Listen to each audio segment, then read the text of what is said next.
I think it's really important to remember that protecting our water is really about protecting our farmers, our communities, and our future. And that farmers are some of the original conservationists. So taking care of the land and the water isn't new, it's part of the job.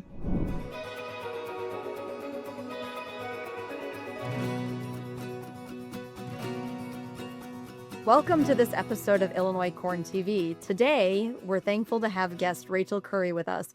Rachel is the Agriculture and Agribusiness Educator at University of Illinois Extension. Welcome, Rachel. Thank you for having me today.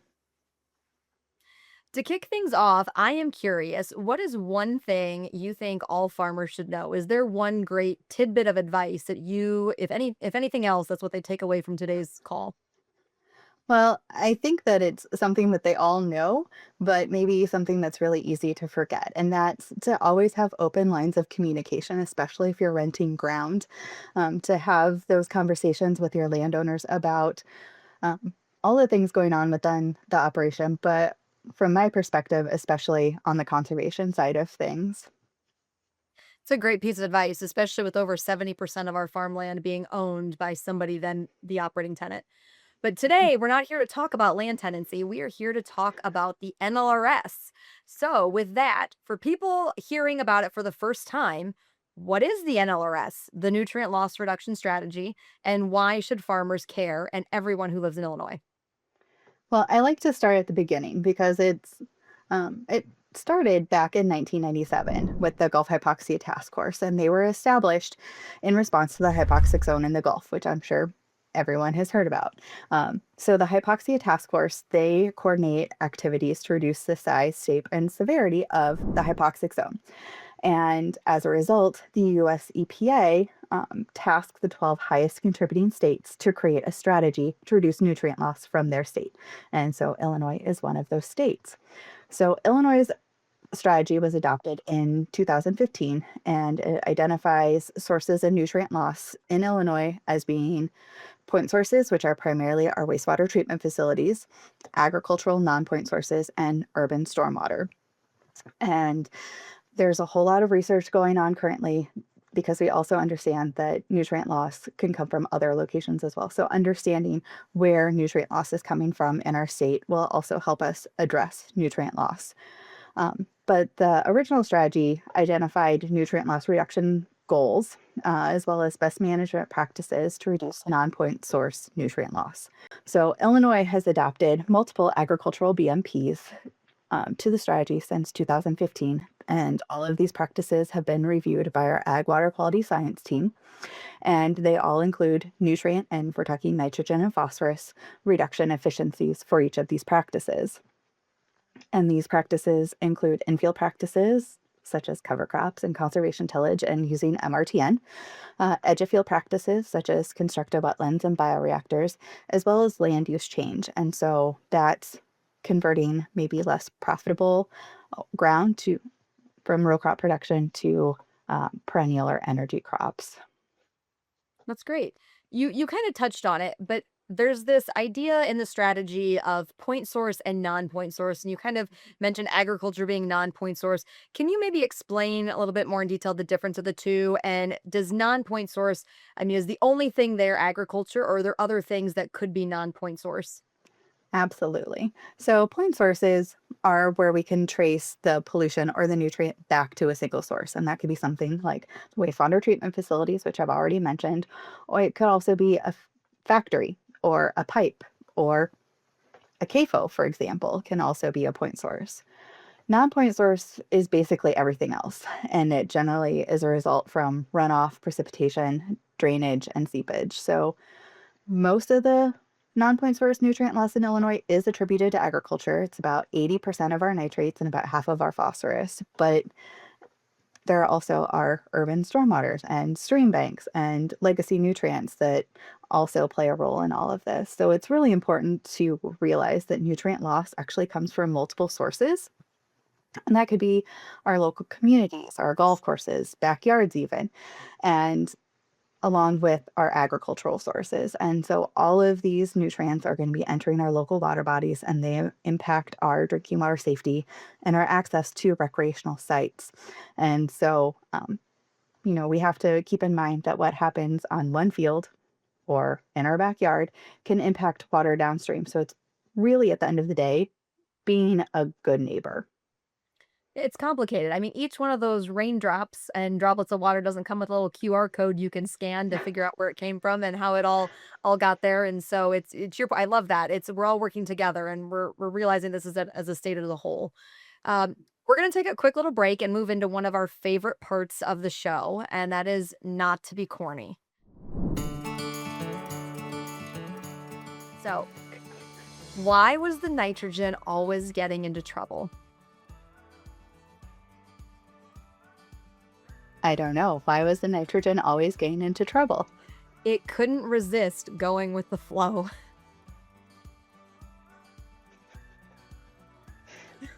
I'm going to Uh, remember that one.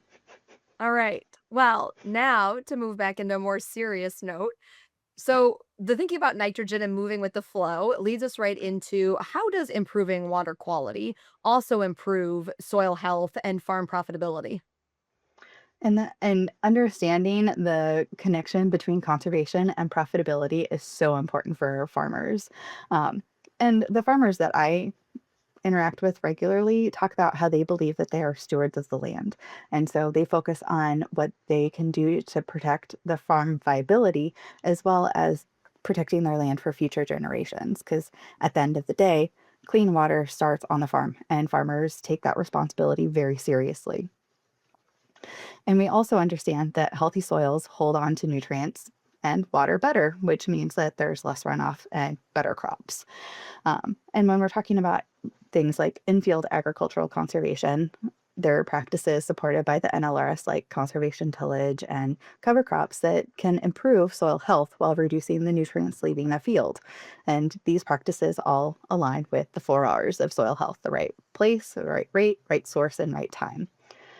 And one thing I will, like you hit on, but I think it um, helps to really emphasize is that maximizing your yield doesn't necessarily mean maximizing your profitability, and that adopting conservation practices might result in a decrease in yield. But there are several practices that can be used that can increase the overall profitability of an operation. An example would be cover crops, which can retain nutrients and could actually result in less being spent on chemical fertilizer. Cover crops can also be managed in a way to suppress weeds, which then reduces the need for as much herbicide. And there are some farmers that I've talked with that are managing their cover crops, um, to um, reduce their fungicide application as well. So, there are different ways that um, things can be managed to increase profitability. Another example would be going to no-till. So you're going to have few hours on the tractor, there's going to be less wear and tear on the machinery, and you're going to reduce your fuel use. So identifying ways to reduce input costs while maintaining yield, um, is going to increase your overall profitability. So when we understand that when nutrients leave the field, that's money that's leaving too. And so keeping them in place really just makes good economic sense. Absolutely. Reframing and thinking more about in terms of risk mitigation as well as yield stability and the profitability versus just straight yield, I think are all excellent points. Um, thinking about that today, the general population is now multiple generations removed from the farm. I even was with some fifth graders about 2 hours from my own farm last year, and they wanted to know if I had a cell phone because I was a farmer. So I guess what are you hearing or what are things that you think farmers need to keep in mind about some of the biggest misconceptions around nutrient loss or water quality coming from the public side that farmers can help try and maybe reduce fears or provide that assurance on what's happening on the farm? And there's a couple of misconceptions, and they kind of play off of each other. One of the most frequent things that I hear from the public, or that I hear, is that people within the public just assume that agriculture is the only source of nutrient loss. And as I've mentioned before, our NLRS has identified multiple sources of nutrient loss, and we really need to look at all of them and address all of them for us to reach our goals. And um, there are several BMPs that I've mentioned and many more that I haven't that can be adopted for agriculture to reduce nutrient loss and support improved water quality, which leads me to the second misconception. Um, and maybe it's more of a misunderstanding around conservation practice adoption. And it's really easy to just say, well, why aren't farmers adopting all of these conservation practices if it's going to help our water quality? Um, and that's not really taking into account the complexity of adopting conservation practices when in an operation. And many of these practices are going to require additional management considerations like cover crops. When are you going to terminate? How are you going to terminate? How are you going to plant? What are you going to plant? All of these different things that have to be taken into account during very busy times of the year for farmers. Um, some of these practices are very expensive. Bioreactors, for example, on average cost around $20,000 to install.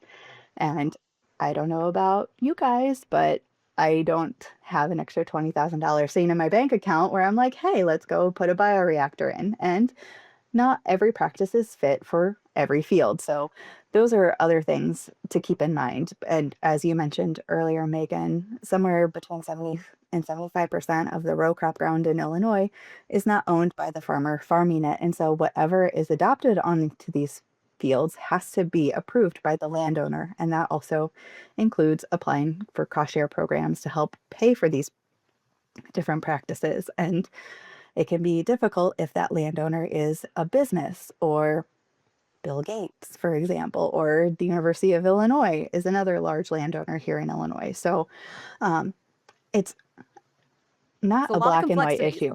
It's so complex. And I think it's really easy to um, gloss over that and just go, well, why aren't they doing this without really taking the time to think about all of the different considerations that farmers who are already very busy have to keep in mind.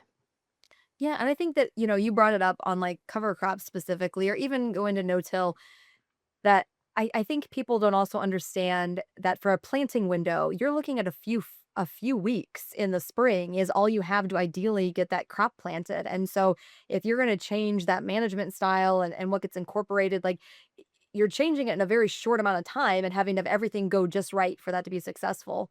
I also think it's cliche is not the right word, but I also think about, with so many people being removed from the farm, people also forget that, our farms, we get our water from a well. Like the water is coming from right below the ground in our house. And, like my house, I've got cornfields on two sides and a soybean field on a third, and so what's happening there directly impacts the water that I'm drinking. And I think that's something that a lot of people forget too, that farmers truly are, drinking the water Mhm. that is being impacted by the things that they do in the fields surrounding them. Exactly. Okay, to kind of wrap some things up, if people listening today remember just one thing, or if there's something we didn't get to, what is the one take home message you hope people remember? I have to, All of right. course. Um, Overachiever. I wouldn't go that far, but um, I think it's really important to remember that protecting our water is really about protecting our farmers, our communities, and our future. And that farmers are some of the original conservationists. So taking care of the land and the water isn't new, it's part of the job. Love that. Well, Rachel, we thank you so much for joining Illinois Corn TV today. We hope to have you on again soon and wish you all the best. Thank you.